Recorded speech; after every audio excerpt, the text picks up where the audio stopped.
নমস্কার, সুরভির রান্নার তরফ থেকে সকলকে স্বাগত।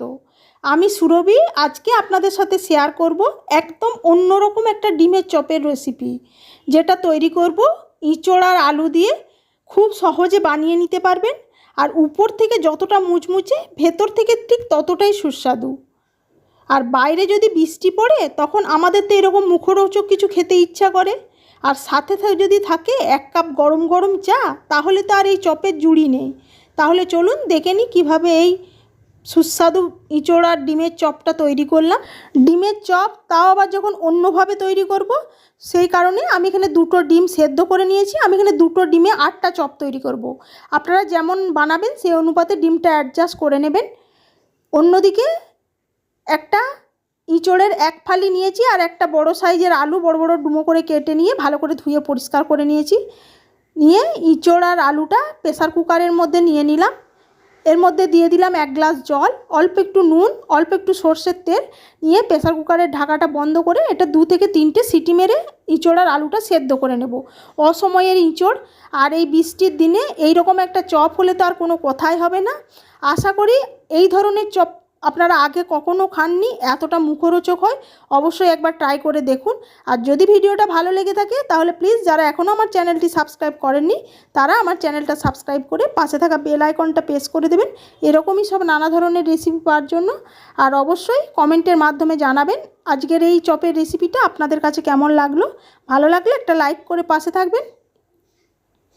এই যে দেখুন, ইঁচড় আর আলুটা সেদ্ধ দিয়ে আমি এখানে ডিমটার খোসা ছাড়িয়ে ডিমটা এই যে 8টা টুকরো করে নিলাম। এদিকে ইঁচড় আর আলুটাও সেদ্ধ হয়ে গেছে, স্ট্রেনার দিয়ে ছেঁকে হালকা ঠান্ডা করে নিয়েছি।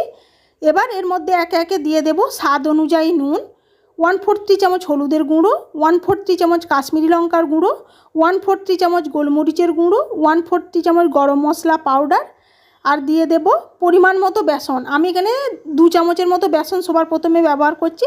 যদি প্রয়োজন হয় তাহলে পরে আবার অ্যাড করব। এবার সমস্ত উপকরণগুলো হাত দিয়ে ভালোভাবে মাখিয়ে নেব। বেসনটা একবারে দেবেন না, কারণ বেশি হয়ে গেলে তখন চপের স্বাদটা, মানে ইঁচড় আর আলুর যে অরিজিনাল স্বাদ, সেটা থাকবে না। বেসনের একটা নিজস্ব স্বাদ চলে আসবে।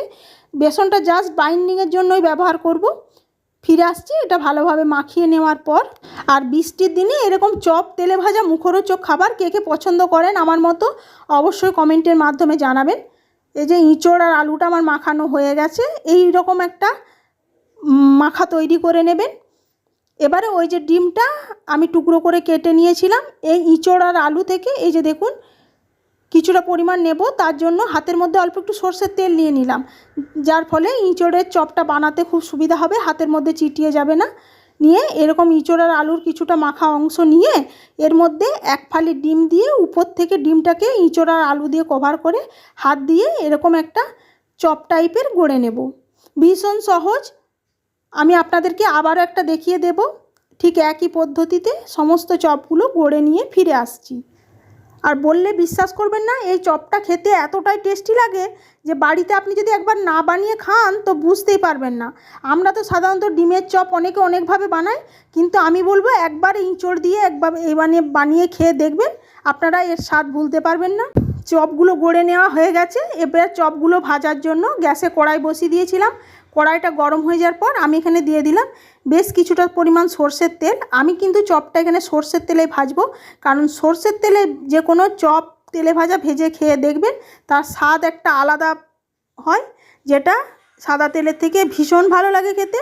এবার তেলটা গরম হয়ে যাওয়ার পর গড়ে রাখা চপগুলো এর মধ্যে একে একে দিয়ে গ্যাসের ফ্লেমটা একদম লোতে দিয়ে একদম সুন্দর করে লাল লাল করে ভেজে নেব।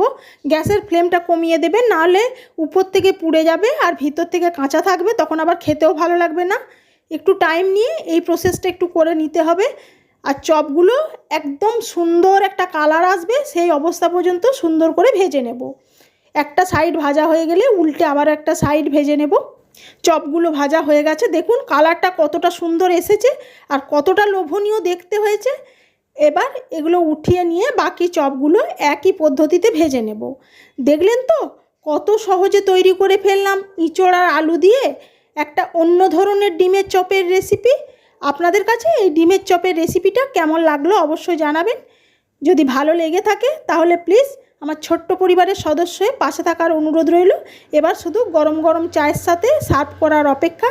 সবাই ভালো থাকবেন, সুস্থ থাকবেন। আবার হাজির হয়ে যাবো অন্য কোনো রেসিপিতে। ধন্যবাদ।